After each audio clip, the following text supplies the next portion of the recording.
네, 안녕하세요. 네, 사회과 교육 강의를 시작하도록 하겠습니다. 네, 먼저 의사결정 수업입니다. 일단 요즘에 이 사회과 교육 자체가 의사결정력 쪽으로 많이 좀 갖고 있는 추세예요. 뭐 다른 모형도 당연히 중요하지만 의사결정 수업이나 논쟁 문제 수업처럼 내가 어떠한 것을 선택하는지에 대한 문제가 사실 굉장히 중요한 문제이기 때문에 그게 좀 많이 각광을 받고 있습니다. 그 이유가 일단은 선택해야 될 상황들이 굉장히 많아졌죠. 예를 들면 옛날에 뭐 농업 사회 때, 그러니까 좀 사회가 덜 발전되어 있을 때는 선택지가 많지가 않았어요. 직업도 당연히 마찬가지였고요. 집도 마찬가지고, 그다음에 이동의 자유도 그렇게 크지 않았기 때문에 내가 어디 가서 살아야 하는지에 대한 그 선택권도 굉장히 좁았죠. 근데 점점 사회가 발전을 할수록 우리나라 뿐만 아니라 다른 나라에 가서도 살 수 있는 이런 다양한 환경들이 조성이 되다 보니까 이런 선택이 점점 더 중요해지고 있다. 그다음에 뭐 이런 개인적인 문제 말고도 다양한 문제들이 더 발생을 하고 있고 그 다양한 문제들이 점점 더 복잡해지고 있다. 그러다 보니까 이런 문제들을 민주적으로 해결할 수 있는 시민이 우리에게 점점 더 필요해진다라고 이야기를 합니다. 자, 사회 문제나 쟁점을 민주적으로 해결하기 위해서는 우선 문제의 성격을 파악하는 것이 중요합니다. 자, 사회 문제, 가치 문제, 즉 지금 우리가 처해 있는 문제들은 어떤 사실적인 것이 다르기 때문에 발생하는 문제도 당연히 있겠지만 그러한 문제들보다는 우리가 서로 다른 가치를 가지고 있기 때문에 발생하는 문제들이 훨씬 많습니다. 자, 사회 문제나 또는 쟁점을 합리적으로 해결하기 위한 능력을 함양하기 위해서는 사실 탐구와 이제 가치 탐구를 적절히 선택하는 과정이 필요하다. 자, 그런 것이 결국 의사결정 수업이고요. 이런 의사결정 수업을 통해서 우리가 궁극적으로 신장시키고자 하는 것은 의사결정력이라고 보시면 되겠습니다. 자, 의사결정 수업의 성격은 첫 번째, 개인적 사회적 문제는 기본적으로 사실과 가치가 혼재되어 있습니다. 문제를 둘러싼 갈등은 이제 사실 부분보다는 사실 가치관이 많이 다르기 때문에 발생을 하는 것들이죠. 이제 아래 예시들을 보시면은 뭐 개인적 문제, 사회적 문제가 있고요. 학교 선택과 진로에서도 지금 강의를 들으신 선생님들 중에 어떤 분은 교사가 너무 되고 싶어서 오신 분들도 계실 거고, 어떤 분은 그냥 점수 맞춰서 오신 분들도 계실 거고, 등등 다양한 이유가 있을 겁니다. 자, 그랬을 때 우리가 사실적인 판단을 하기도 하지만, 가치적인 판단을 하기도 하죠. 내가 이 직업이 좋아서, 혹은 어떤 사회적인, 가치를 가지고 있기 때문에, 이런 식으로 선택하는 경우도 있고요. 그 다음에 뭐 배우자나, 뭐 주택, 자녀 출산 등등, 이거는, 어, 가치관에서 결정되는 것들이 많습니다. 그다음에 사회적 문제도 마찬가지입니다.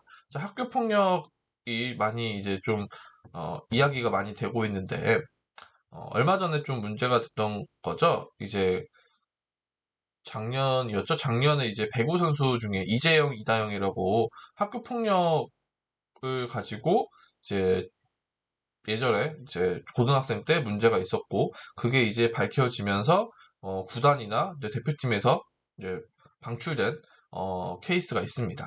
자, 이런 거 같은 경우에는 우리가 학교 폭력으로 뭘 이야기를 하냐면은 초중고 때 있던 학생들의 어, 이런 학교 폭력 사실이 그 이후 성인의 삶에 얼마만큼 우리가 영향을 줄 수 있겠는가라는 사회적 문제까지 연결이 된다고 합니다. 그래서 이런 거를 우리가 어떤 가치관에 따라서 학교 폭력이 과연 범죄자와 같이 우리가 볼 것이냐, 아니면은 그것과 다른 성향을 가지고 있기 때문에 성인의 삶에 영향을 미치는 것이 좀 불합리하냐라는 식으로 이제 이야기가 되는데 거기에는 결국은 학교 폭력이라는 이러한 개념을 우리가 어떤 가치에서 바라보느냐도 굉장히 중요합니다. 그 옆에 뭐 체벌도 있고 비정규직, 지역 격차 양극화, 환경 보호 등등. 특히 이제 환경 같은 경우에도 내가 환경을 더 중요하게 여기는 사람이냐, 혹은 내가 경제 발전을 좀 더 중요하게 여기는 사람이냐에 따라서 바라보는 관점이 매우 다를 것입니다. 자, 결국 의사결정 수업이나 논쟁 문제 수업이 모두 사실과 가치가 혼재되어 있는 문제를 다루고 있다. 의사결정 같은 경우에는 이제 굳이 비교를 하자면 개인적, 사회적 문제를 모두 다루고 있는 반면에 논쟁 문제 수업 같은 경우에는 개인적 문제는 제외하고 사회적 문제 중에서 사회적으로 찬반 논란이 되는 논쟁 또는 쟁점의 해결 방법을 다룹니다. 저희가 이제 다음 시간에 논쟁 문제에 대해서 함께 할 텐데, 결국 의사결정과 논쟁 문제가 비슷하게 어떤 선택을 하는 상황이지만, 궁극적으로 이제 추구하는 바나, 그다음에 이제 거기에서 다루는 문제 자체의 성격이 다르다라고 비교하시면 되겠습니다. 자, 사실과 가치가 혼재된 개인적, 사회적 문제를 합리적으로 해결하는 방법과 능력을 가르치는 교수 방법을 의사결정 수업이라고 하고요. 이 과정에서 우리는 사실탐구도 가르치고 가치탐구도 가르쳐서 여러 가지 다양한 선택지를 주고 그 중에서 비교 및 검토를 한 후에 정말 가장 좋은 대안을 선택하게끔 가르치는 게 이 의사결정 수업의 가장 큰 목표입니다. 그래서 결국은 우리가 직관적으로 이제 선택을 하게끔 하는 게 아니라 굉장히 합리적인 과정을 걸쳐서, 절차적인 과정을 걸쳐서 선택을 하게끔 하는 게 이 의사결정 수업 모형의 궁극적인 목적입니다. 자, 현대사회가 매우 복잡하고 빠르게 변동하면서 우리는 날마다 선택해야 될 문제에 직면하게 되죠. 근데 이런 선택의 가장 큰 문제라는 게 나만 내 인생에만 영향을 미치고 끝나면은 상관이 없지만 이게 아닌 내 가족에도 영향을 미칠 수 있고요. 내 주변 사람들, 그다음에 교사다 보니까 내 학생들 등등 굉장히 많은 사람에게 영향을 미칠 가능성이 높다라는 겁니다. 특히 이제 우리가 고위공직자나 사회적 영향력이 큰 위치에 갔을 때 하나의 선택이 굉장히 큰 영향을 미치죠. 예를 들면은 제가 코인을 샀을 때랑 그다음에 미국의 테슬라의 앨런 머스크가 코인을 샀을 때를 비교해 보면은 제가 산 거는 누구한테도 웬만하면 거의 영향을 미치지 않습니다. 근데 앨런 머스크가 어떤 걸 많이 샀다라고 하면은 다른 사람들이 우후죽순 그걸 사게 되죠. 자, 그 다음에 그게 만약에 망하게 되면은 이제 또 우후죽순 사람들이 이제 돈을 잃게 되는 거고요. 자, 그런 것처럼 우리가 다른 사람의 영향을 많이 미칠 수 있다. 자, 민주사회는 유능한 자질을 갖춘 대표자를 선출하고 공공의 정책 결정에 능동적으로 참여하는 시민을 필요로 하고 있다고 합니다. 자, 그러다 보니까 이제 반성적 의사결정력과 그런 의사결정력을 바탕으로 이제 실제로 실천하는 행위의 능력을 발달시키는 것을 목표로 하고 있습니다. 예비 신부입니다. 시댁과 갈등이 너무 심해서 고민이에요. 이 결혼 계속 진행해도 될까요? 회사에서 상사한테 찍혔는데 저 퇴사해야 할까요? 인터넷에 자주 올라오는 고민 글입니다. 보통 이런 댓글이 달리죠. 결혼하면 더 심해집니다. 할 수 있을 때 헤어지세요. 회사 밖은 지옥입니다. 그 정도면 참고 다니세요. 분명하게 선택을 내려주는 이런 댓글이 좋아요를 많이 받고 베스트로 뽑히는데요. 여기에는 한 가지 함정이 있습니다. 양자택일을 하려는 함정이죠. 헤어져야 할까요? 계속 만나야 할까요? 라고 묻는 순간 우리는 둘 중 하나를 고민하게 됩니다. 더 많은 선택지가 있는데도 말이죠. 우리는 늘 이별해야 할지 말지를 묻지 어떻게 관계를 개선해야 할지를 묻지 않습니다. 새 차를 뽑을지 말지를 고민하지 어디에 돈을 쓰는 게 현명할지 생각하지 않죠. 우리에게는 항상 더 많은 선택안이 있습니다. 하지만 선택의 범위를 양자택일로 좁게 정의하는 순간 더 좋은 결정, 더 좋은 기회가 날아가 버립니다. 예시 하나를 같이 살펴보죠. 사라는 대학교 취업센터의 책임자입니다. 그녀는 힘든 결정을 앞두고 있는데요. 행정보조직원 라이언이 문제입니다. 라이언은 데이터베이스를 관리하면서 센터의 얼굴 역할을 하며 손님을 맞이하는 역할을 하고 있는데요. 기본 업무는 잘하지만 대인관계 기술은 형편없어서 센터에 부정적인 영향을 주고 있죠. 그렇다고 라이언을 해고하는 것도 쉽지 않네요. 엄격한 규정이 있어서 그를 내보내려면 수개월의 시간이 걸리고 그동안 사무실의 분위기가 가라앉을 게 분명하죠. 라이언을 해고해야 할까요? 참고 견뎌야 할까요? 여러분이라면 사라에게 어떤 조언을 줄 건가요? A를 할까 말까라는 질문을 접할 때마다 머릿속에 경보음이 울리게 해야 합니다. 좋은 결정을 위한 첫걸음은 양자택일을 멀리하는 습관을 들이는 거죠. 다양한 선택지를 고민해야 합니다. 이때 필요한 것이 기존의 선택지를 없애버리는 거죠. 친구에게 이렇게 말해봅시다. 만약 라이언을 절대 내보낼 수도 없고 그와 동시에 라이언에게 센터의 얼굴 역할도 맡길 수 없다면 어떻게 해야 할까? 라이언을 대인관계 업무에서 빼고 그 일을 다른 누군가에게 맡겨야겠지. 팀원 몇 명이 돌아가면서 맡거나 근로학생을 뽑아서 써도 되겠어. 실행 가능한 방법이야? 새로운 사람을 고용할 형편이 돼? 근로학생 인건비가 낮아서 가능해. 하루에 $20면 될 거야. 자신있게 결정하라는 제가 좋아하는 형제 작가 댄 히스와 칩 히스가 쓴 의사결정에 대한 책입니다. 위 예시는 댄 히스가 실제로 친구에게 조언해준 내용이었죠. 우리는 생각보다 의사결정을 현명하게 내리지 못합니다. 인간에게 존재하는 편견과 비합리성 때문이죠. 저자들은 특히 양자택일의 함정 외에 3가지 악당이 우리의 선택을 방해한다고 말하는데요. 그중 특히 감정악당을 여러분께 소개하고 싶네요. 남의 일에는 객관적인 조언을 잘하면서 내 일에는 속수무책인 이유가 여기에 있습니다. 감정에 흔들리기 때문이죠. 내 일이기 때문에 우리는 흥분하고 분노하고 두려움에 떨며 제대로 판단을 내리지 못합니다. 감정악당을 공략하는 방법은 거리를 두는 것입니다. 먼저 10-10-10 기법을 써봅시다. 선택을 내린 뒤 상상해보는 겁니다. 10분 후에 어떤 감정이 들까? 10개월 후에 이 선택을 후회할까? 10년 후에는? 길을 가다가 이상형을 만났다면 용기를 내서 말을 걸어봐야 할까요? 말을 걸었다면 10분 후에 그 결정에 대해 어떤 기분이 들까요? 엄청 후회되거나 쪽팔리거나 어쩌면 잘 돼서 행복할지도 모르겠네요.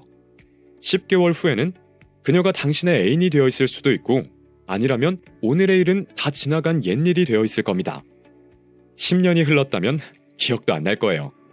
그렇다면 지금 당연히 이상형에게 말을 걸어봐야 하지 않을까요? 이번엔 대단한 인재를 스카우트한다고 해봅시다.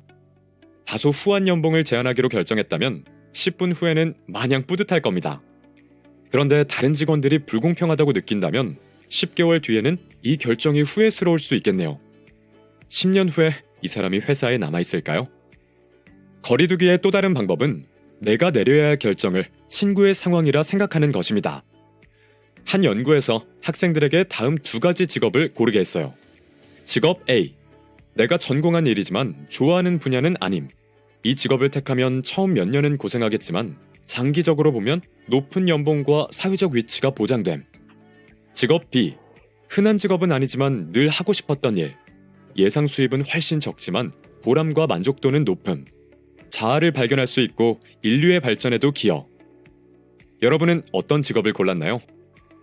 66%가 직업 B를 골랐습니다. 그런데 질문을 가장 친한 친구한테 조언을 한다면 어떻게 하겠는가 라고 바꾸자 83%의 학생이 직업 B를 골랐습니다. 친구에게 조언할 때는 더 많은 학생이 이렇게 생각한다는 겁니다. 직업 B를 선택해야 멀리 내다봤을 때 더 행복하고 만족스러운 삶을 살 거야. 네, 잠깐 여기서 제가 끄는 거는 저는 A를 추천드립니다.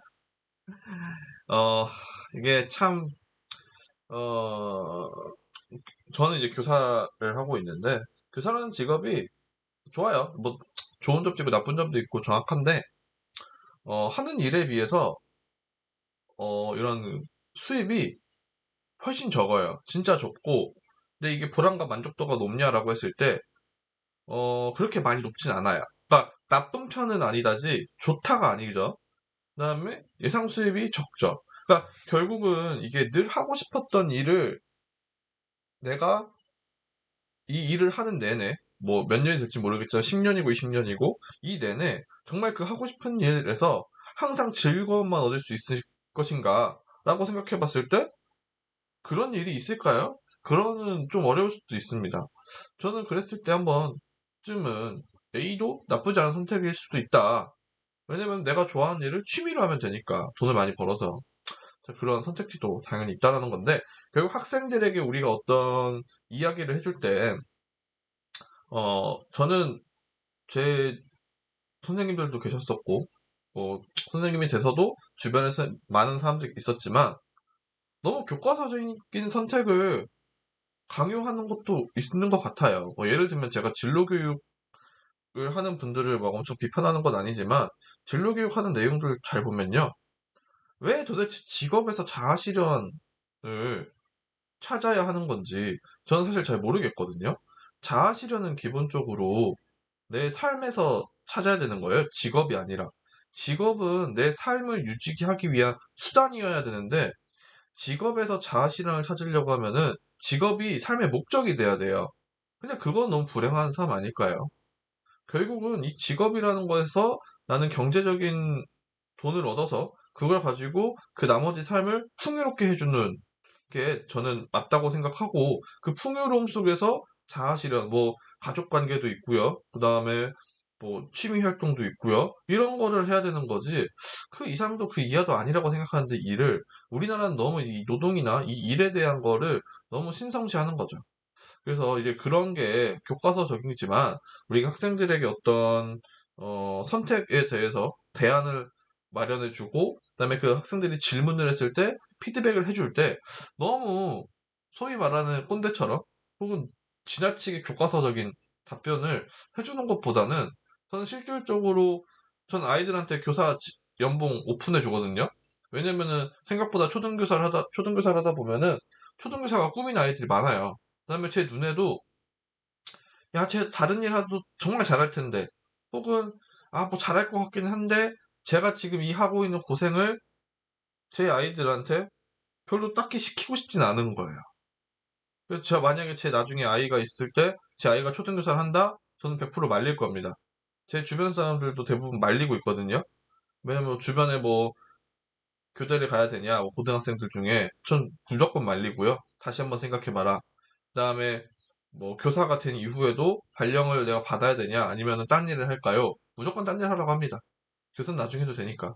자, 그런 것처럼 한 번쯤은 선택을 할 때 우리가 어떠한 선택을 할 수 있는지 학생들에게 다양한 선택지를 주는 게 굉장히 중요합니다. 우리는 남에게 조언할 때는 가장 중요한 요인에 집중하지만 자기 일을 고민할 때는 수많은 변수 사이에서 갈팡질팡합니다. 남에게 어떻게 보일까? 부모님이 실망하지 않을까 등 쓸데없는 걱정을 하는 거죠.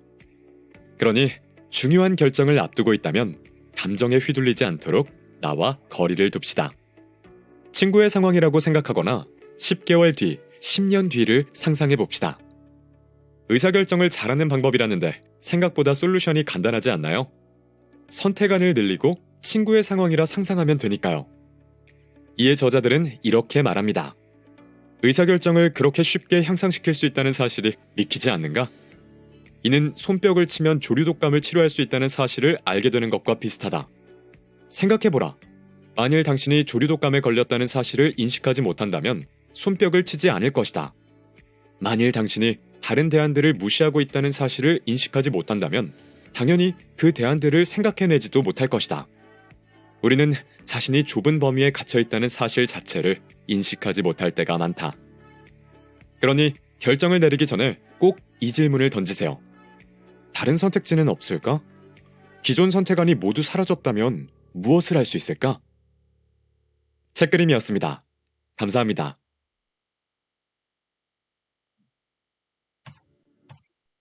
네, 이런 것처럼 선택은 굉장히 중요한 겁니다. 의사결정 수업 모형에서 뭐 다양한 선택 방법에 대해서 학생들이 가르치는데 이제 그런 건 굉장히 절차적인 거고요. 그랬을 때 우리가 얼마나 좋은 대안을 많이 만드느냐를 알려주는 거죠. 이 중간에 나왔던 것 중에 우리가 대안을 너무 이분법적으로 생각하면 안 된다라는 내용들이 있었습니다. 뭐 예를 들면은 수학여행을 갈까요 말까요? 라고 하면은 당연히 갈까요가 나오겠죠.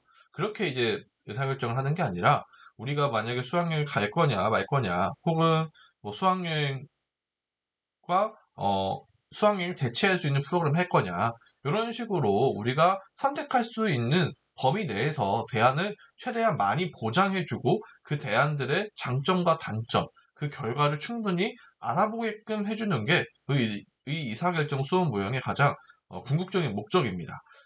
근데 이제 이 가운데 가장 어려운 게 사실은 대안을 개발하는 거예요. 왜냐면은 대안을 개발하는 것 자체가 창의적인 사고를 해야 되고요. 그다음에 이 대안을 개발할 수 있다는 것 자체가 어느 정도 이 문제에 대해서 사실 탐구나 가치 탐구를 충분하게 진행을 했다는 거기 때문에 이 대안 탐구가 가장 어려운 것 같습니다. 제가 학생들을 가르치다 보면. 왜냐면 너무 뻔한 것들이 나와요, 보통. 네, 너무 뻔한 게 나오고 좀 더 충분히 생각할 수 있는 문제임에도 불구하고 그냥 생각하기 싫어서 그냥 쉽게 쉽게 가려는 것들도 있죠. 네, 그래서 사실 문제의 과학적 탐구를 통해서 사회 문제와 관련된 지식을 이해를 증대를 시키고요. 그다음에 대립 가치들을 이제 비교 분석하는 과정을 통해서 가치 탐구력도 신장을 시킵니다. 이런 것들을 통해서 종합적으로 종합적 안목과 통찰력을 길러주는데 이제 기여를 하고, 그다음에 해결에 참여하는 태도, 그다음에 기본적으로 의사결정 수업 모형은 이제 다른 친구들과 함께 토론을 통해서 대안도 개발하고 선택하는 과정을 거치기 때문에 의사소통 능력과 상호 협력하는 가치와 태도를 형성할 수 있습니다. 자, 의사결정 수업의 유형은요. 자, 이제 앵글과 오초와는 두 개 이야기했습니다. 진리에 대한 의사결정과 공공정책에 대한 의사결정을 이야기를 했는데, 사실 학교에서 이 사실에 대한 어, 의사결정은 많이 하지는 않습니다. 이거는 좀 많이 하지 않는 편이고, 대부분 이제 공공정책에 대한 의사결정을 많이 하는데요. 학생이 공공정책과 관련된 문제를 합리적으로 결정하도록 가르치는 것이고, 사회 문제와 관련된 사실과 가치를 확인하고 대안을 검토한 후에 합리적인 정책을 결정하는 것이다. 이게 대부분 학교에서 이루어지고 있는 의사결정 모형입니다. 왜냐하면은 기본적으로 의사결정을 하기 위해서는, 그쵸, 사실 탐구와 가치 탐구를 해야 되는데, 진리에 대한 탐구를 하기에는 생각보다 많이 어렵습니다. 그러다 보니까 사실적인 정보도 많고 가치적인 것들을 우리가 충분히 파악할 수 있는 이런 공공 정책에 대한 의사결정을 많이 하고 있는 편입니다.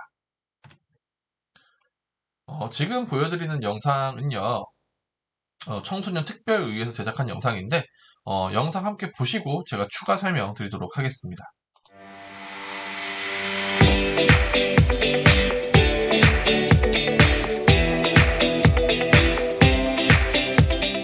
안녕하세요. 저는 청소년 특별회의 온라인 소통팀 이영재입니다. 안녕하세요. 저는 신정현입니다. 만나서 반갑습니다. 영재 씨, 혹시 참여활동이 뭔지 알고 계신가요? 참여활동이요? 선거 때 투표에 참여하거나 사회에서 봉사활동하는 거 아닌가요? 맞아요. 참여활동은 자신의 삶에 영향을 미치는 사안에 관심을 가지고 그 사안에 대한 의사결정 과정에 참여하는 것입니다. 말씀해 주신 것처럼 선거 중 투표에 참여를 하는 것이나 아니면 사회 봉사활동을 하는 것 등 다양한 참여활동이 있습니다. 여러 가지 참여활동 중 우리 시민들 개개인의 존엄과 가치를 보호하고 행복을 추구할 수 있도록 보편적 복지를 증진시켜야 할 책임이 있는 정부, 지방자치단체, 공공기관의 정책을 제안하는 참여활동을 소개하고자 합니다. 국립중앙박물관에 체험활동을 간 수송초등학교 친구들은 도시락을 먹을 공간이 없었다고 해요. 박물관 안의 식당이나 카페에는 모두 외부 음식물 반입 금지라는 표말이 붙어 있었고 밖은 비가 오고 있었는데요. 박물관은 학생들이 단체 체험학습으로 많이 찾는 곳인 만큼 편안하게 이용할 수 있어야 한다고 생각했습니다. 그래서 국립중앙박물관 측에 민원을 신청하고 신문사에 기고하여 자신들의 의견을 전달하였고 국립중앙박물관 측은 학생들이 편하게 식사를 할 수 있는 공간을 마련하였다고 합니다. 수송초등학교 친구들의 제안을 통해 마련된 박물관 안 공간은 수송초등학교 친구들의 삶에도 영향을 주었을 뿐 아니라 다른 사람들에게도 영향을 주었으므로 정책 제안을 통한 참여 활동에 포함된다고 볼 수 있겠네요. 네, 수송초등학교 친구들처럼 공공정책을 제안하는 참여활동을 시작해볼까요? 공공정책이란 국민 개개인의 존엄과 가치를 보호하고 행복을 추구할 수 있도록 보편적 복지를 증진시켜야 할 책임이 있는 정부, 지방자치단체, 공공기관이 이런 책임을 완수하기 위해 결정한 행동 방침 또는 지침을 말해요. 일상의 문제점이나 사회적 이슈와 관련해서 생각해 본 적이 있다면 yes, 생각해 본 적이 없다면 no를 선택해 주세요.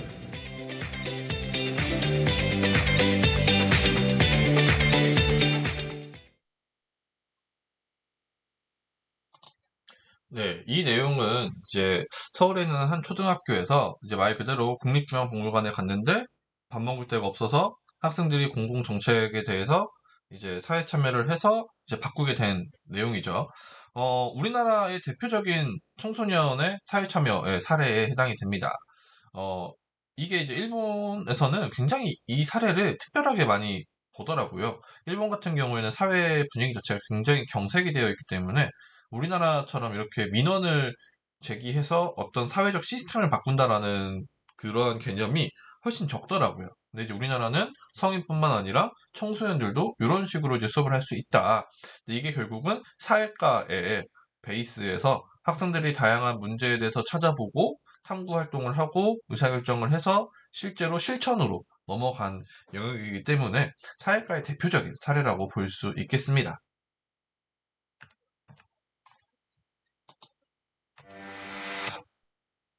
네. 그 다음에 이어서 이 청소년 의회라는 곳이 결국은 학생들이 참여를 해서 의사결정을 하게 되는 형태의 이제 학생들의 모임이라고 보면 되는데 어떠한 의사결정들이 일어나고 어떻게 추진이 되고 있는지 한번 보도록 하겠습니다. 청소년은 인격체로서 존중받을 권리와 시민으로서 미래를 열어갈 권리를 가집니다. 청소년은 스스로를 위해 주도적으로 참여합니다. 더 커진 청소년의 목소리, 더 넓은 세상과 함께 나누기 위해 청소년이 노력하고 있습니다. 청소년의 시각에서 청소년을 위해 청소년들이 참여합니다. 청소년 참여기구, 청소년 특별회의, 범정부적 청소년 정책을 설정하고 추진합니다. 청소년 특별회의는 청소년 기본법 제12조에 의거해서 17개 시도의 청소년과 전문가분들이 청소년이 바라는 정책 과제를 발굴해서 정부에 제안하는 전국 단위 참여기구입니다. 청소년 특별회의는 17개 시도 지역회의와 청소년 전문가 등으로 구성되며 약 500여 명의 청소년 위원들이 전국적으로 활동을 전개합니다. 또한 한 해의 주제를 정하고 그에 관련된 청소년 정책을 발굴, 제안합니다. 2019년 청소년 특별회의를 통해 제안된 학교 밖 청소년에 대한 청소년 무상급식 확대 과제는 2020년 학교 밖 청소년 지원센터 프로그램에 참여하는 청소년에게 무료 급식이 지원되는 등 실제 정책에 반영되고 있습니다. 청소년 특별회의는 2005년을 시작으로 2020년까지 총 553개의 정책 과제를 정부에 제안했습니다. 제16회 청소년 특별회의는 스스로 서는 청소년, 세상의 중심에서 미래를 외치다 라는 의제를 선정하여 정책 과제를 발굴하고 전국 공통으로 실천 과제를 진행했습니다. 청소년 참여위원회, 정부 및 지자체의 청소년 정책 수립과 추진 과정에 주체적으로 참여합니다. 청소년 참여위원회는 정부 및 지방자치단체의 청소년 정책을 만들고 추진해가는 과정에 있어 청소년이 주체적으로 참여할 수 있도록 마련된 제도적 기구입니다. 청소년 참여위원회는 2020년까지 233개소가 설치되어 운영 중입니다. 청소년 참여위원회는 청소년과 관련된 정책 및 사업에 대한 논의를 통해 제안하는 활동부터 청소년 권리, 인권 모니터링을 통해 개선안을 제안합니다. 이뿐만 아니라 지역별 캠페인과 토론회, 워크숍 등을 개최하고 참여합니다. 성남시 청소년 참여위원회는 2020년도에 성남시 청소년 참여예산제 아카데미와 성남시 청소년 토크 콘서트 총 2가지의 활동을 진행하였습니다. 청소년 참여예산제 아카데미는 청소년들이 성남시 정책 예산 편성에 있어 활발하게 목소리를 낼 수 있는 장을 마련하고자 진행되었습니다. 또한 코로나19로 인해 온라인으로 운영되었습니다. 청소년 운영위원회, 청소년이 주인이 되는 참여와 변화의 공간입니다. 청소년 운영위원회는 청소년활동진흥법 제4조에 의거해서 청소년 수련관, 청소년 문화의 집 등 청소년 수련시설의 운영에 있어서 그리고 각종 프로그램에 대한 자문, 평가를 통해서 청소년 수련시설의 운영에 청소년 참여를 보장하는 기구입니다. 청소년 운영위원회는 2001년 청소년 수련시설 운영 지침에서 구성 운영을 권장한 이후 2003년 청소년활동진흥법에 법적 근거가 마련되면서 확대되고 있습니다. 2020년까지 청소년 운영위원회를 운영하고 있는 청소년 수련시설은 전국에 총 331개소로 약 5천여 명의 청소년들이 활동하고 있습니다. 청소년 운영위원회는 청소년의 의견과 욕구를 반영하여 청소년 수련시설이 청소년 중심으로 운영될 수 있도록 합니다. 이를 통해 수련시설의 전용 공간 확보 및 환경 개선, 프로그램 모니터링, 홍보 활동 등 다양한 성과를 내고 있습니다. 저희 구립서초유수센터 청소년운영위원회 토의는 2004년 1기를 시작으로 현재 제17기로 활동하고 있습니다. 저희는 변화를 주도하며 더불어 행복한 센터를 만들자라는 비전을 가지고 활동하고 있는데요. 올해는 코로나라는 예상치 못한 상황 때문에 작년처럼 막 활발하게 활동하지는 못했지만 그래도 청소년 참여 활성화를 위해서 많이 노력하고 있습니다. 참여 활동을 통해 대한민국 청소년은 사회의 주역으로 나아가고 있습니다. 청소년 특별회의가 청소년 참여위원회가 청소년 운영위원회가 청소년을 위해 함께 열심히 뛰겠습니다. 개인과 단체, 지역과 국가를 넘어 사회에 적극적으로 참여하는 시민. 그 주인공이 바로 청소년입니다. 범정부적 청소년 정책 제안 활동, 지자체 청소년 정책 수립과 추진에 대한 주체적 참여. 청소년이 주인이 되는 참여와 변화의 공간. 청소년 참여기구가 함께하겠습니다.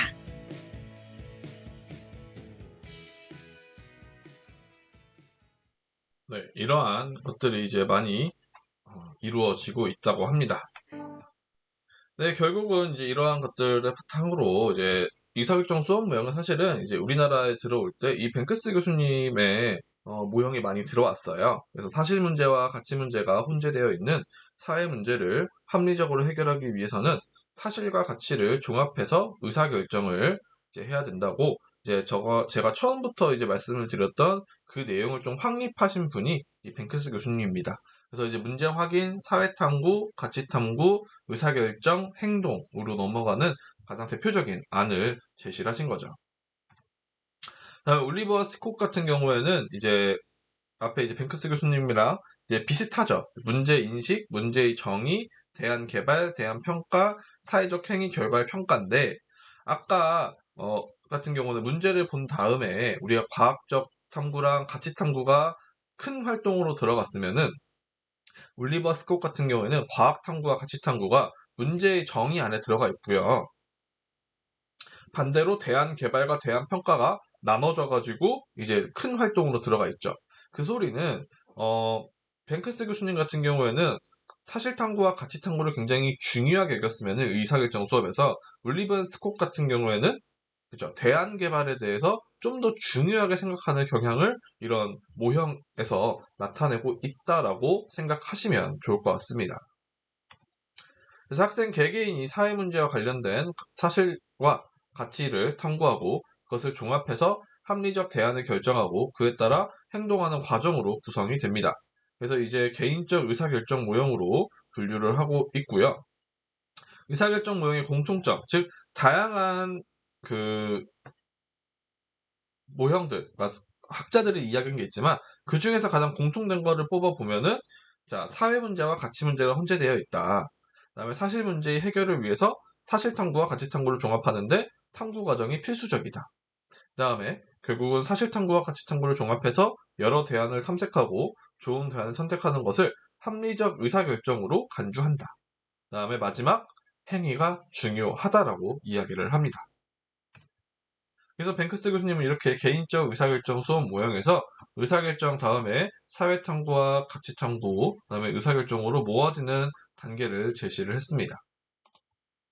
그래서 사회탐구는 단지 새로운 사실이나 지식을 확인하는 것이 아니라 그러니까 지식에 대해서 멈추는 게 아니라 이러한 지식을 바탕으로 복잡한 사회 문제를 보다 정확하게 이해해서 합리적으로 해결하는 것에 초점을 맞추고 있다. 즉 합리적 해결을 위한 하나의 수단으로 지식을 잘 활용하고 있다라고 보시면 되겠고요. 사회 문제에 대해 학생이 조사하고 해결하는 과정과 능력을 학습하도록 가르치는 과정이다. 그 다음에 과학적 방법과 절차를 통해서 문제 해결에 필요한 일반의 지식을 형성한다. 그걸 바탕으로 우리가 과학적이고 합리적으로 문제를 해결한다라고 보시면 되겠습니다.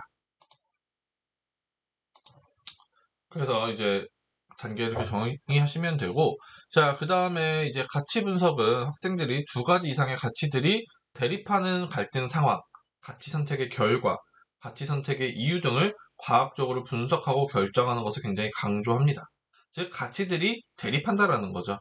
근데 이러한 가치들이 대립을 하는 상황에서 학생들에게 민주적 가치를 우리가 어떻게 가르쳐야 하는가, 에 대한 고민이 당연히 있어야 되고요. 자, 가치 갈등의 원천과 갈등의 이유를 확인하고 가치 갈등을 해결하기 위한 대안들의 결과를 예측한 후에 학생들이 자유롭게 선택하도록 하는데 그런 자유로운 선택하는 과정에서 얼마나 좋은 가치를 선택할 수 있냐를 저희가 가르치도록 해야 되는 거죠. 근데 사실은 이제 좋은 가치라는 말은 사실 가치 자체가 선과 악으로 구분된다라는 건데, 사실 그렇게 되는 의사결정은 있긴 하지만 거의 드뭅니다. 대부분 이제 선과 선의 대결이다 보니까 어떠한 가치가 다 좋은 가치인데 그 중에서 어떤 가치가 좀 더 좋은 가치일까를 찾는 과정이라고 보시는 게 가장 적절할 것 같고, 그 가운데서 학생들의 의견을 최대한 존중해 주는 것이 중요하다. 근데 이제 수업을 하다 보면은 어, 일부러 막 이상한 선택을 하는 학생들도 있고요.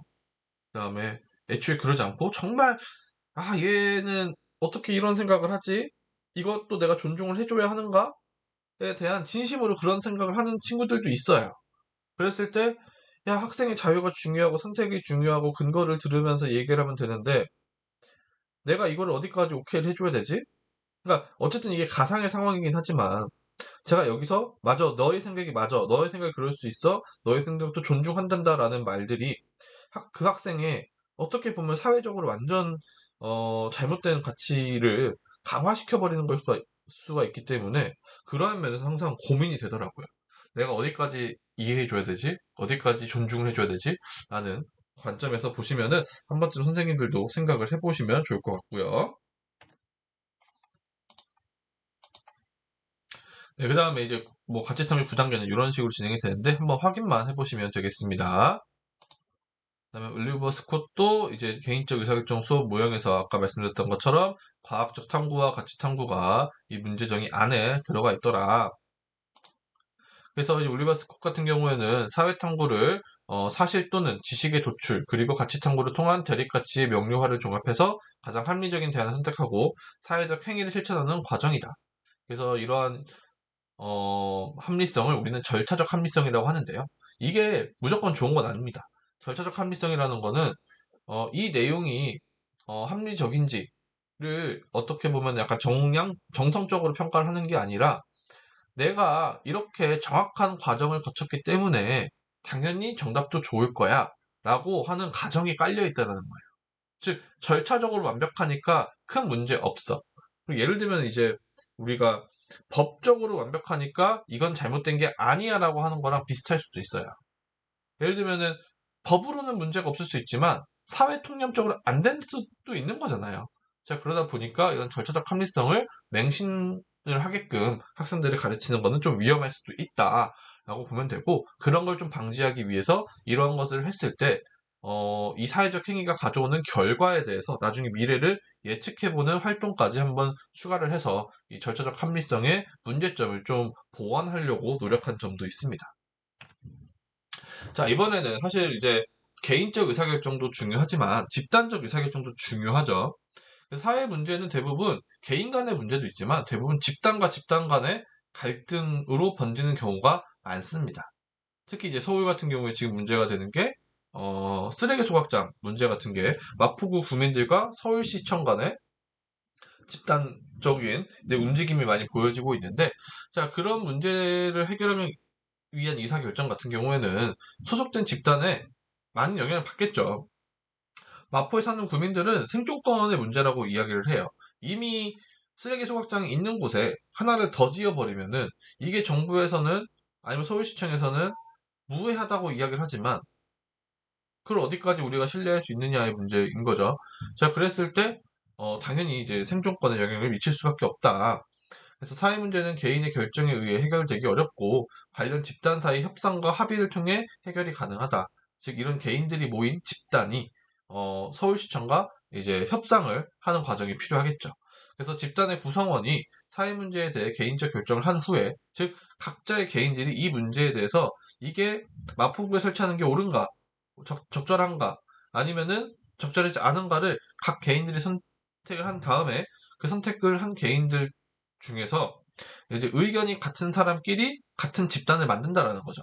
그 다음에 이 A나 B를 만든 다음에 A와 B 집단을 각각 선택한 사람들이 A 대 B로 집단 결정에 이제 참여를 하게 되는 겁니다. 그러면서 결국은 개인적 의사결정을 바탕으로 집단적 의사결정으로 넘어가는 이런 집단 지성이 나타나게 된다. 라는 거고요. 결국은 대화와 토론이 첫 번째지만 이를 통해서 해결이 안 될 경우에는 우리가 다수결의 원칙과 투표를 사용해야 된다. 다만 다수결은 정말 불가피하게 어쩔 수 없을 때 마지막에 해야 되는 수업 방법이고 기본적으로는 대화와 토론이다. 사회 문제에 대해 집단 간 토론과 협상을 통해 문제를 해결하는 집단적 의사결정의 과정을 가르칠 필요가 있습니다. 자, 예를 들면은 사회 문제를 합리적으로 해결하고 실천하는 능력을 기른다. 기초 노력 연구와 관련해서 결국은 이거는 세대 갈등으로 번지게 되겠죠. 이제 젊은 사람들, 뭐 청년들은 지금 청년들도 살기 힘들고 취업도 안 되고 집값은 오르고 혼자 살아야 되면은 서울에서 아니면 뭐 다른 도시 지역에 가서 혼자 살아야 되면은 그러한 생활비의 문제는 나라에서 전혀 지원도 안 해주면서 왜 나이가 많다는 이유만으로 연금을 제공을 해주냐. 아무 그 뭐라고 해야 될까? 아무 그 연금을 붙지 않은 사람에게 라는 의견을 당연히 제시를 할 수 있는 거죠. 이건 나라마다 이제 경향이 다른 건데, 그 다음에 또 요즘엔 이런 문제가 발생하더라고요. 원래 기초노령연금이 10만 원이면 20만 원이었는데, 이걸 40만 원인가까지 올린다고 하더라고요. 올릴 계획이 있대요. 자, 40만 원까지 올리면 어떤 문제가 발생을 하냐면은, 기존에 국민연금을 받으시던 어르신들이 계신데, 그 국민연금을 받으시는 어르신들의 최저가 한 40몇만 원이래요. 그러니까 즉, 국민연금을 한 번도 안 내신 분이 40만 원을 받고, 국민연금을 많이는 아니더라도 꾸준히 내신 분이 40몇만 원을 받는다면은 이게 여기서 오는 사회적인 합의가 이루어지겠느냐라는 거에 대해서 좀 문제가 있는 건데, 이런 것처럼 이러한 주제를 잘 잡아가지고 학생들과 집단적 의사결정 수업에 한번 적용을 해보는 게 중요하겠죠. 다만 초등학교 같은 경우에는 좀 기초노령연금 같은 게 좀 어려운 주제고, 얼마나 좋은 주제, 얼마나 재미있는 주제를 선택하냐에 따라서 학생들의 수업 참여도 자체가 좀 달라질 것으로 예상이 됩니다. 그래서 아까 처음에 말씀드렸던 뭐 학교 폭력 문제, 체벌 문제, 그다음에 학교 휴대폰 사용 문제 등등이 학생들이 좀 접근하기 좋은 예시라고 생각하시면 되겠습니다. 자, 집단적 의사결정 모형은 개인적 의사결정과 집단적 의사결정으로 구성이 됩니다. 그래서 아까 말씀드렸던 것처럼 처음에는 개인적 의사결정을 한 다음에 각자 개인들이 선택을 하고 그거를 바탕으로 집단적 의사결정에 참여를 하게 됩니다. 근데 집단적 의사결정의 4번, 집단 간 협상과 타협이 잘 될 경우에는 5번, 6번을 진행하지 않고 바로 결정으로 넘어가고, 협상과 타협이 안 될 경우에는 투표를 진행한다라고 생각하시면 되겠습니다. 자, 의사결정의 수업에 당연히 한계가 존재하겠죠. 자, 인지주의적 과정, 즉 증명 자체가 어렵습니다. 그러다 보니까 효과를 우리가 연구하기가 굉장히 어려워요. 내 의사결정력이 좋다고 해서 좋은 시민이 된다라는 연구를 하기에는 너무 오래 걸리고, 그랬을 때 좋은 시민은 도대체 무엇인가에 대한 정의 자체도 안 내려져 있기 때문에 굉장히 보기 어렵죠. 그 다음에 합리적 결정이 항상 옳은 결정은 아니다. 아까 말씀드렸던 것처럼 절차적인 거를 완벽하게 지켰다고 하더라도 그게 항상 좋은 결과를 가지고 온다라고 저희가 보장을 할 수는 없습니다. 그렇기 때문에 그런 한계점을 항상 염두에 두고 우리가 결정을 해야 된다. 그러니까 즉 의미가 없다라는 건 아니에요. 이런 절차를 지킨다는 게 우리가 최대한 합리성을 찾으려고 노력하는 과정이기 때문에 의미가 없다라는 건 아니지만, 이거를 맹신하는 것을 우리가 좀 염두에 둬야 된다. 맹신하지 말아야 한다라고 생각을 하시면은 괜찮겠습니다. 네, 일단은 이제 의사결정 수업 모형까지 했는데, 협동학습으로 넘어가기 전에 의사결정 수업 모형의 수업 영상 함께 시청을 하도록 하겠습니다. 네, 영상은 이제 우수 수업 동영상을 제가 에듀넷에서 이제 가지고 왔고요. 이제 중간중간 이제 잘라가면서 저와 함께 수업에 대해서 한번 보면서 넘어가도록 하겠습니다.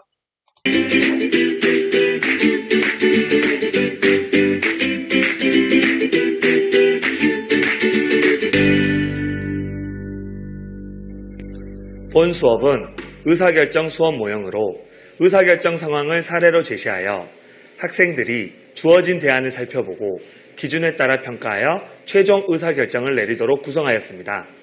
수업 과정에 모두원 간의 토의 활동을 통해 자연스러운 동료학습과 평가가 이루어질 수 있는 과정수심 평가 방법을 적용하였습니다. 지금부터 사회공부를 시작하겠습니다. 즐겁게 공부하겠습니다. 자, 여러분, 지난 사회 시간에 우리가 선택의 문제에 대해서 공부를 해봤죠? 네. 선택의 문제가 왜 발생한다고 했죠? 서윤이가 한번 얘기해 볼까요? 희소성의 문제 때문입니다. 아, 희소성 때문에 선택의 문제가 발생한다네요. 그럼 희소성이 뭔지 혹시 누가 말해줄 수 있어요? 상윤이 한번 얘기해 볼까요? 자원이 일정하게 정의되어 있는 거. 쓸 수 있는 자원이 일정하게 정해져 있는 것. 또 보충 있을까요 혹시? 보충? 네, 형준이 얘기해 볼까요? 쓸 수 있는 돈과 자본이 한정되어 있는 것. 그렇죠. 쓸 수 있는 돈과 자원이 한정돼 있는 것이 우리가 희소성이라고 했습니다. 그리고 이 희소성 때문에 현명한 선택을 해야 되는 상황이 온다고 했는데 여러분들 현명한 선택이 어떤 선택이죠? 현명한 선택이 어떤 선택이에요? 현명한 선택. 유진이가 얘기해 볼까요? 내가 여러 번 생각해서 한 개의 답을 나온 거. 여러 번 생각을 해서 결정을 하는 걸 현명한 선택을 할 수 있겠네요. 또 어떤 게 있었죠? 현명한 선택이기 할 때? 자, 정우 얘기해 볼까요? 기준에 세워서 선택을 기준을 세워서 선택을 해보는 것도 현명한 선택이라고 했던 것 같습니다. 서윤이까지 들어볼게요. 계획을 세워서 계획을 세워서 계획적으로 선택을 하는 게 또 현명한 선택이라고 했죠. 그러면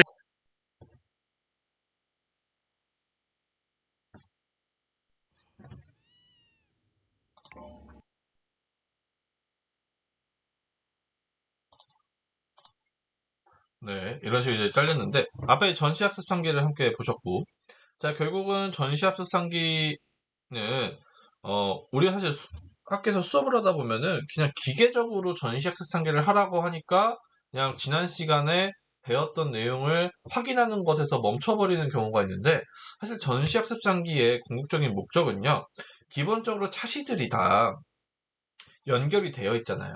한 단원 내에서 차시들이 유기적으로 연기가 되어 있는데, 지난 시간에 배웠던 내용을 가지고 그 다음 시간으로 이제 연결을 시켜주는 연결고리 역할이 사실은 전시학습 상기예요. 자, 그러니까 이분 같은 경우에는 지난 시간에 현명한 선택이 뭐였고 희소성에 대해서 배웠으니까 이제 그거를 바탕으로 우리가 실제로 선택을 해보자 라는 걸로 자연스럽게 끌고 들어오시는 거죠. 그래서 결국은 전시학습 상기라는 거는 우리가 지난 시간에 배웠던 거를 내용 확인하는 것에서 끝나는 게 아니라 지난 시간에 배운 내용과 이번 시간에 배울 내용의 연결고리다라고 보시면 되겠습니다. 자, 그럼 이어서 동기유발입니다.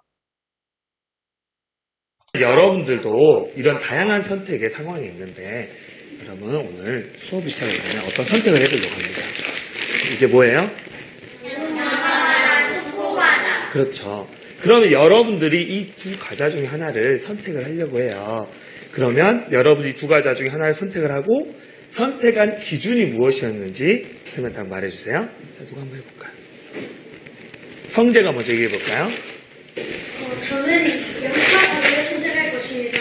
아니, 초코과자를 선택할 것입니다. 왜냐하면 양파과자는 공기가 한 번 주면 공기가 들어가서 눅눅해져서 맛이 없는데 초코과자는 한 번 쳐도 보관할 수 있어도 괜찮기 때문입니다. 아, 성재가 생각했을 때는 보관이라는 기준으로 봤을 때 초코과자가 더 좋다고 했네요. 하영이는? 저는 양파과자를 선택할 것입니다. 왜냐하면 양파과자는 초코과자보다 양이 제일 많기 때문입니다. 오, 누가 봐도 양파과자가 초코과자보다 양이 더 많은 것 같죠? 서윤이 한번 얘기해볼까요? 저는 양파과자를 선택할 것입니다. 왜냐하면 맛있어 보이기 때문입니다. 아, 맛있어 보인다는 거는 우리가 지금 디자인이나 이런 것들이 훨씬 더 맛있게 지금 돼 있나 보네요. 자, 성민이 해볼까요? 저는 양파과자를 선택하겠습니다. 왜냐하면 초코과자는 유명하고 초코가 있어가지고 이빨이 좀 썩는데 양파과자는 양파가 올라가지고 이빨이 좀 안 썩을 것 같습니다. 건강의 문제, 이거를 또 기준으로 우리가 생각할 수도 있죠? 상윤이는 어떻게 생각하나요? 저는 초코과자를 선택할 것입니다. 왜냐하면 초코과자에 초콜릿이 들어있어 더 맛있기 때문입니다. 아, 중요한 거죠, 맛. 한 명만 더 들어볼까요? 유준이는요? 저는 초코과자를 고를 것 같습니다. 이유는 빨리 질릴 것 같기 때문입니다. 빨리 질린다는 이제 좋아하고 싫어하는 기호 문제일 수도 있어요. 자, 여러분들 이렇게 여러 기준이 있었는데 우리가 또 과자를 고를 때 중요하게 생각하는 기준 하나만 더 얘기해 볼까요? 굉장히 중요한 거 있는 것 같은데 서윤이 뭐예요? 가격입니다. 가격도 굉장히 중요하죠. 이런 식으로 우리가 기준을 세워서 자, 이분은 이렇게 동기유발을 하셨습니다. 자, 동기유발을 하실 때, 뭐, 거창하거나 이런 걸 하는 게 아니라 학생들이 평소에 접할 수 있는 과자들을 가지고 어떤 것을 선택할 것이냐. 그랬을 때 우리가 어떤 기준을 세워서 너는 뭐, 과자를 고를 때 어떤 거를 고를 것이냐. 라는 식으로 굉장히 약간 스몰 토킹처럼, 소소하게 시작이 됐지만 그 내용들을 보면 사실은 우리가 이 학생들이 이번 시간에 배워야 되는 학습 문제를 대부분 다 다루고 있다라는 거예요. 즉, 학생들의 삶에서 가볍게 이야기를 하면서 학생들의 생각을 나눠보고 그거를 가지고 수업에 접목시키는 이 과정 자체가 굉장히 이제 현실적이라는 거죠. 물론 이것보다 뭐 휘황찬란하게 수업을 준비할 수도 있겠지만 그것보다는 이런 수업들이 좀 더 현실적이기도 하고 좀 더 사회과의 목표에 좀 더 적절하지 않을까. 그다음에 주의나 이런 학자들의 삶에 기초한 수업을 설계할 때는 이런 접근법이 더 좋을 것 같습니다. 네, 다음 영상을 또 틀면 네, 이번에는 학습 문제 및 활동 제시입니다.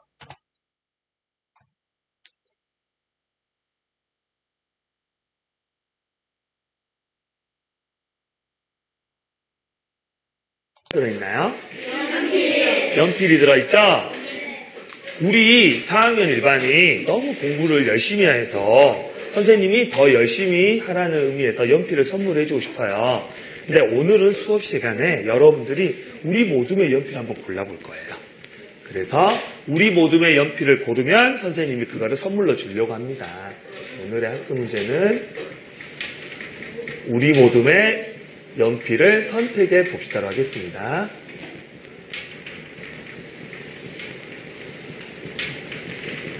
그러면 여러분들 우리가 우리 모둠의 연필을 선택하기 위해서 우리가 모둠의 연필을 선택하라고 했지만 여러분들 일단 모둠 연필을 선택하기 전에 누구의 생각이 중요해요?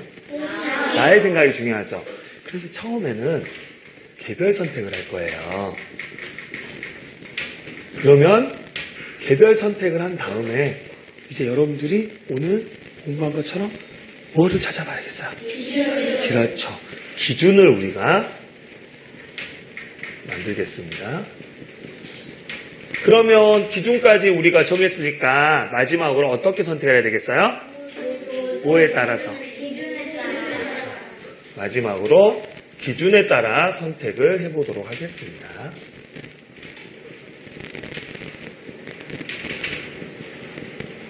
먼저 여러분들 네, 이런 식으로 이제 활동 안내를 이제 하셨는데, 이제 결국은 개별 선택을 하고 그 선택을 바탕으로 우리가 어떤 대안들, 어떤 기준들을 가지고 선택을 하는지를 먼저 활동을 해서 탐색을 하는 거죠.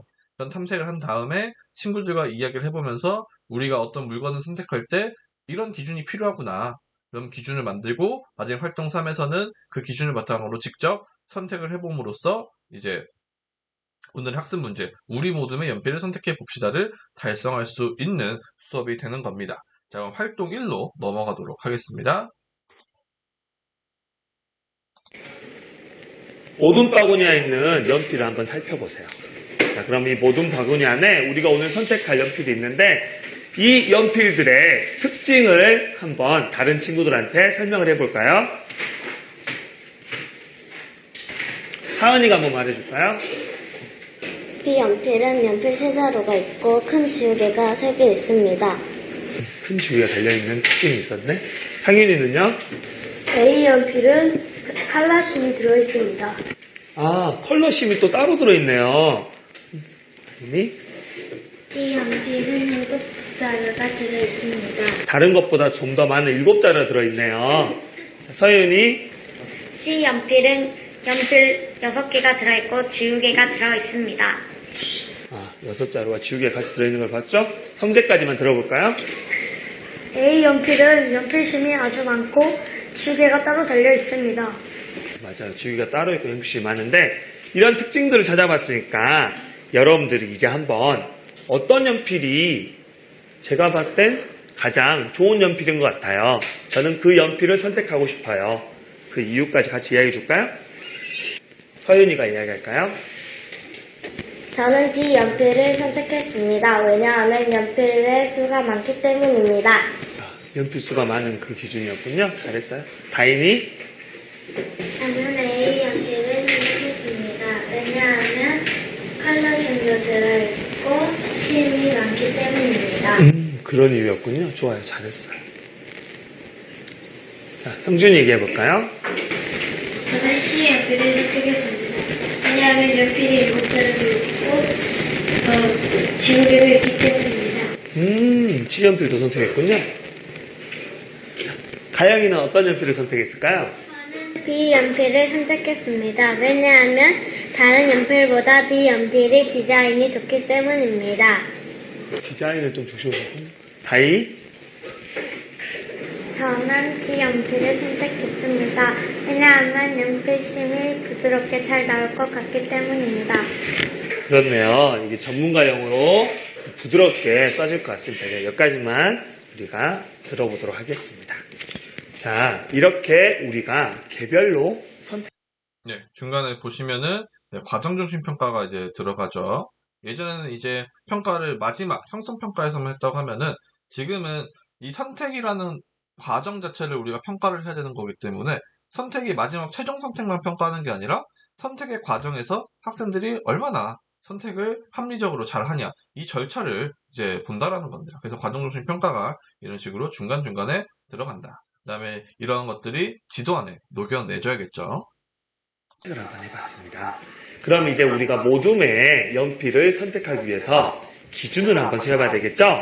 자, 여러분들 책상 위에 기준이라고 적혀있는 사절지가 있습니다.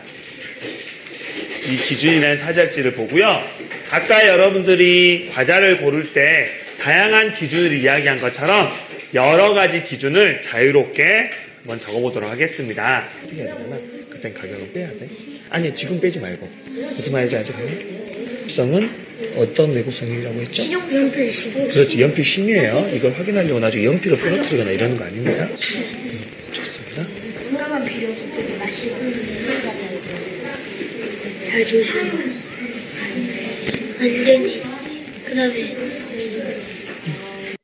네, 이런 식으로 이제 학생들이 마인드맵을 활용해서 자, 우리가 어떤 선택 기준을 할 것인가를 함께 정해보고 있습니다.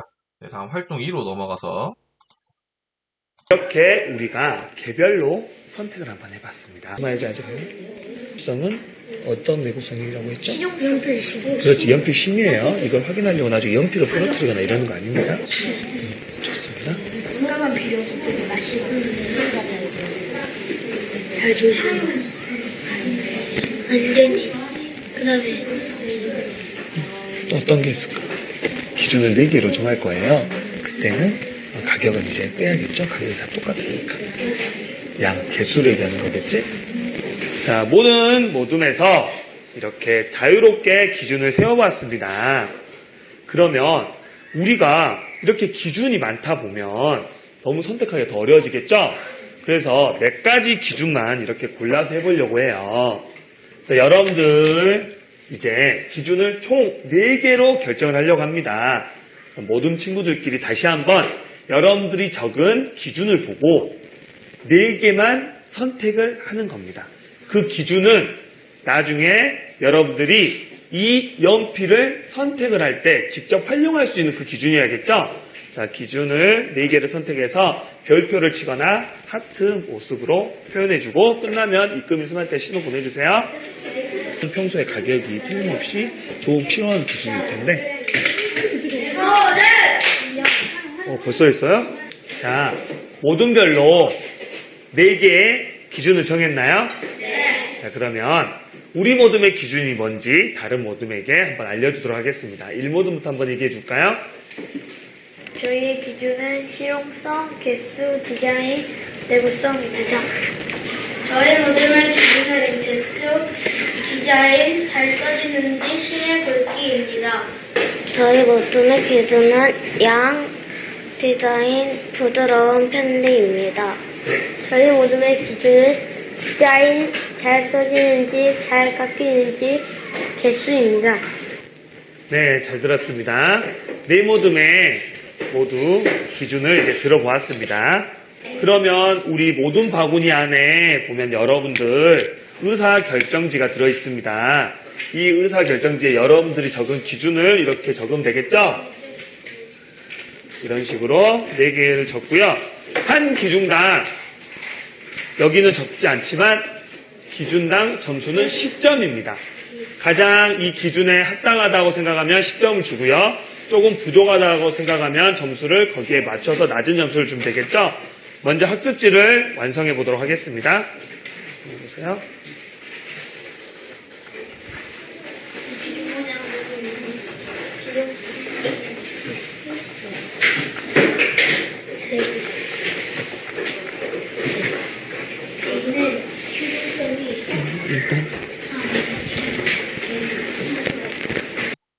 네, 이런 식으로 이제 기준을 만드는 수업을 학생들끼리 진행을 했습니다. 다음 활동 3으로 넘어가서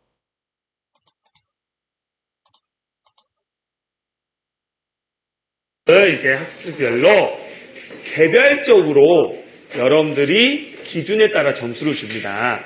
그러니까 지금은 모든 친구들이랑 토의할 필요 없죠. 친구들이랑 함께 활동을 하긴 하지만 점수를 주는 건 자기의 생각으로 주는 겁니다. 그러니까 그 점수가 같을 수도 있고 다를 수도 있겠죠. 자, 선생님이 5분 시간을 줄게요. 5분 동안 우리 모든 친구들끼리 개별 선택을 하고 끝나면 이금이가 선생님에게 신호를 보내주면 좋겠어요. 자, 시작하겠습니다.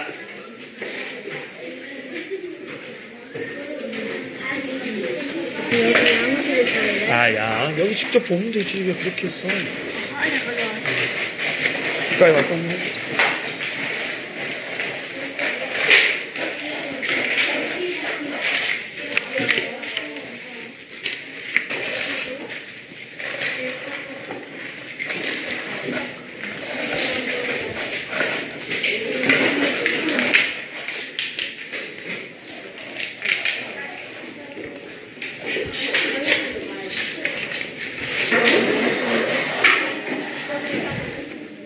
지우개가 잘 지워진 게 기준에 있었어요?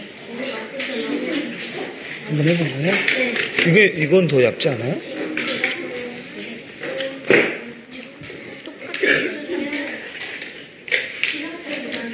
잘 써지는 것 같아요?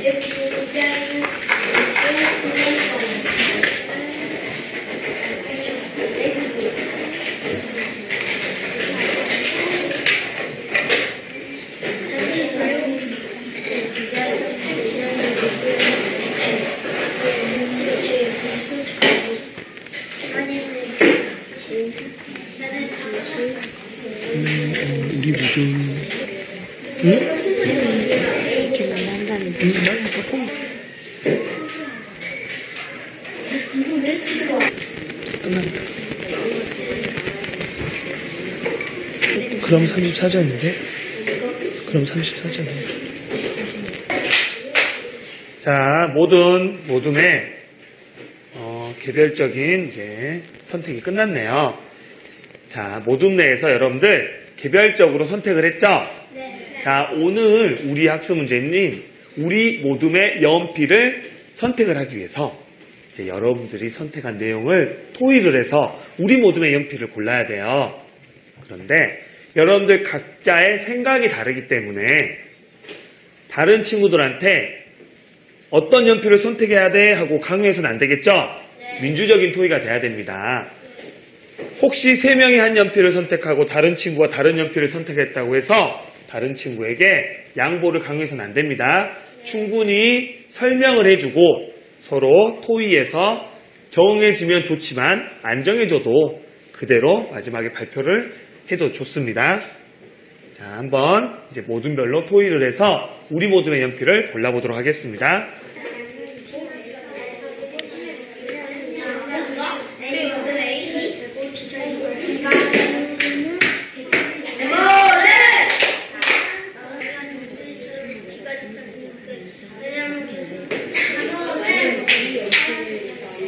좋습니다. 잘했어요.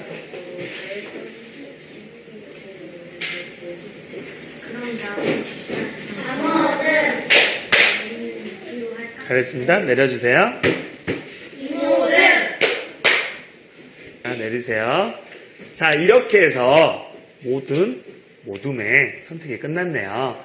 자, 이제 모둠의 선택의 결과를 한번 들어보려고 합니다. 선택의 결과를 얘기할 때는 기준에 따라서 그 이유를 설명을 해줘야 되겠죠?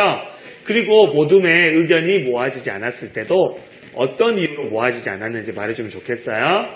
자, 1모둠부터 한번 얘기해 볼까요? 선택의 결과.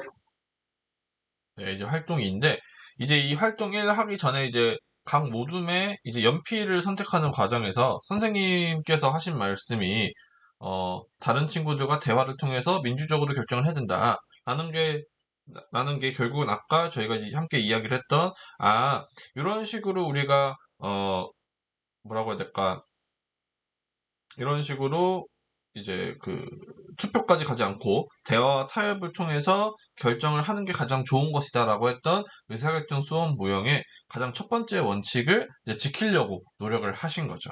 그런 면에서 이 수업 자체는 절차적으로도 굉장히 의사결정 수업 모형을 따라가려고 노력을 했으며, 그 다음에 최대한 학생들이 민주적으로 결정할 수 있는 이런 어떤 장을 이제 만들어줬다라는 면에서 굉장히 저는 좋은 수업으로 생각이 되고 있습니다. 다음 활동 3 뒷부분입니다. 결과를 얘기할 때는 기준에 따라서 그 이유를 설명을 해줘야 되겠죠? 그리고 모둠의 의견이 모아지지 않았을 때도 어떤 이유로 모아지지 않았는지 말해주면 좋겠어요. 자, 1모둠부터 한번 얘기해 볼까요? 저희 모둠이 선택할 연필은 A 연필입니다. A 연필을 선택할 이유는 디자인 예쁘고 연필심이 많아서 오래 쓸 수 있기 때문입니다. 그렇군요. 좋습니다. B모둠의 선택은 어땠을까요? 저희는 A 연필이 가장 좋다고 생각합니다. 왜냐하면 B연필이요?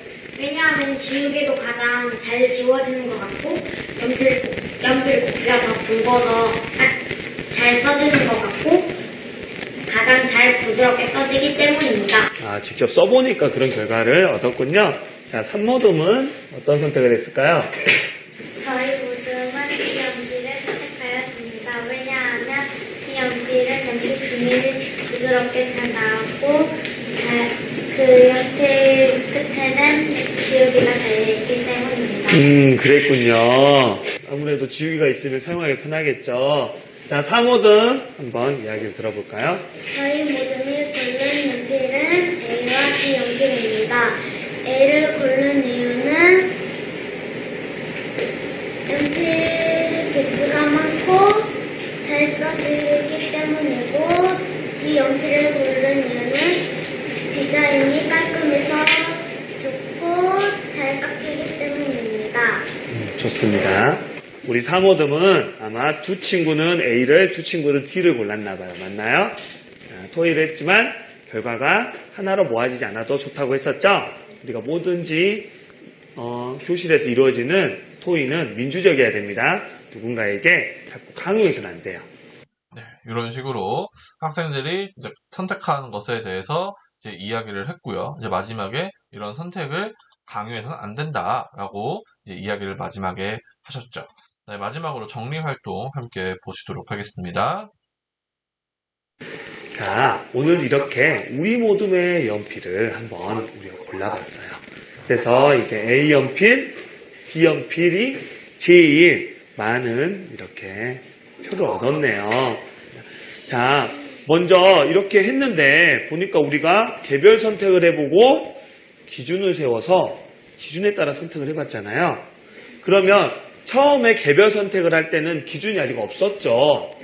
그때 여러분들이 선택을 한 결과와 기준을 세워서 여러분들이 선택을 했더니 달라진 친구가 혹시 있을까요? 처음에 선택했던 결과가 기준에 따라서 이렇게 선택을 하다 보니까 바뀐 친구. 정우가 한번 얘기해 볼까요? 저는 원래 D가 제일 좋다고 생각했는데 기준을 정해서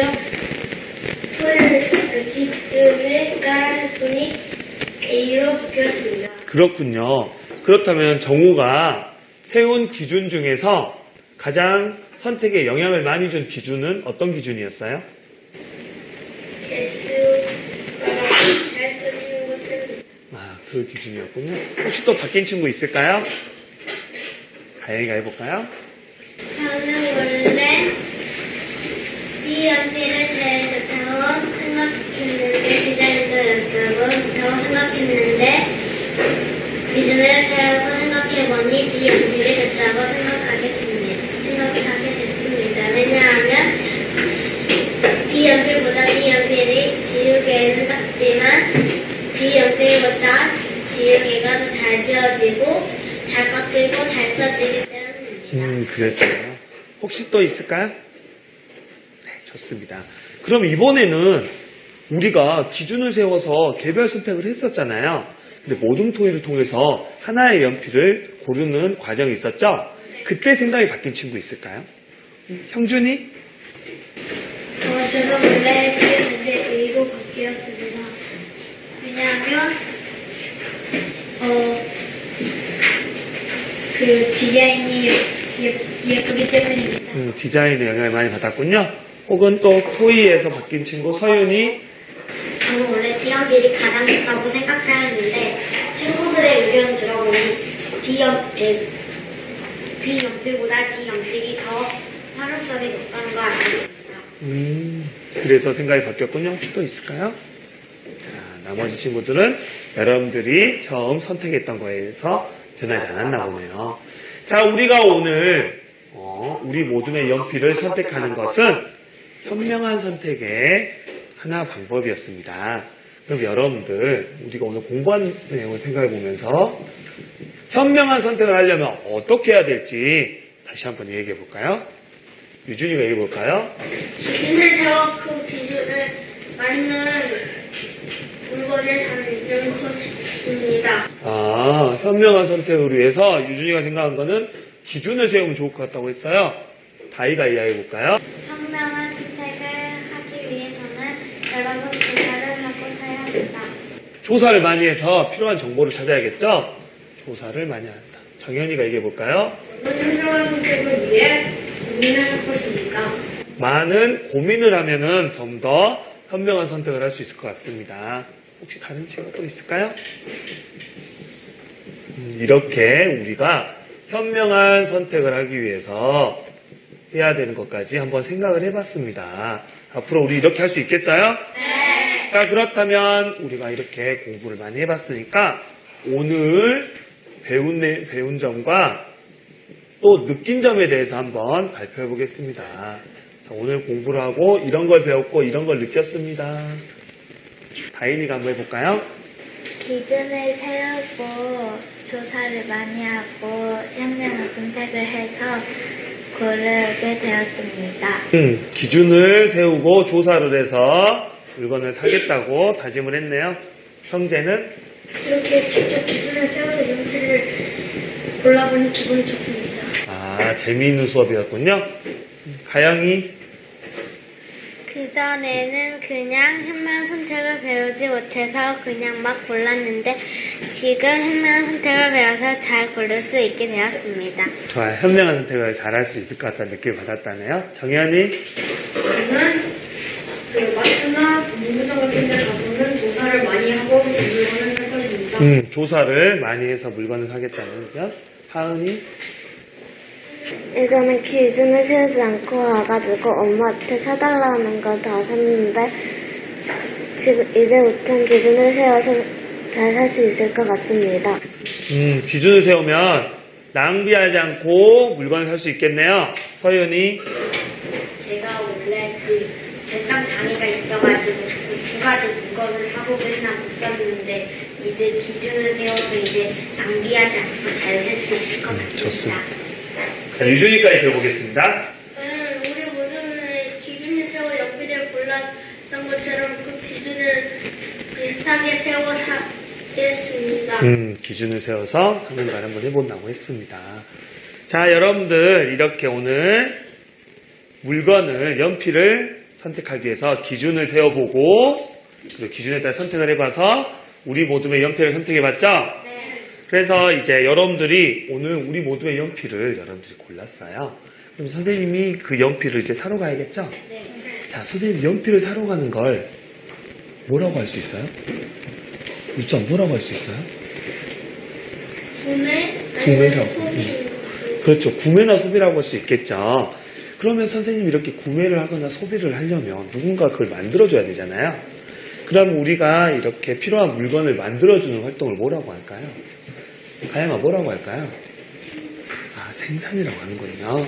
자, 다음 시간에는 이렇게 우리가 생산과 소비에 대해서 공부해보는 시간을 갖도록 하겠습니다. 자, 차렷.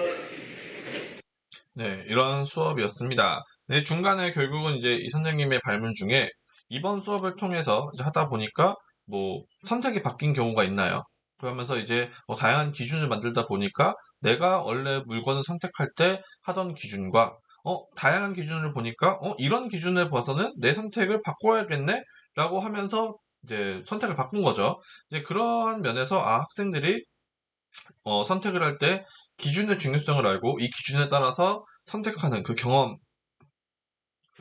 해봤다는 것 자체가 굉장히 이 수업의 궁극적인 목적으로 다가왔습니다.